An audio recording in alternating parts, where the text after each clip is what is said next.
Sa mga ano, kumukuha ng ganito, kahit bago yan or luma or bagong kuha, bagong bili, huwag kayong mag-alala, di masasayang kasi ito China, yung mga ano, yung mga wire niya asahan yung mag-aasin.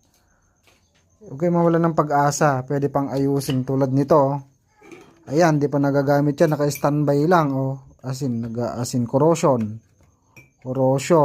Natanggal tong isang connection ng wirings niya papuntang dito. Sa socket. Nakita na yun, ligtas. Buti na lang, ganun lang. Muntik nang masayang ang magkano to, 700 plus ata to. Yan, check nyo lang. Yun mamaya papakita ko kung paano kalasin. Mabilis lang siya.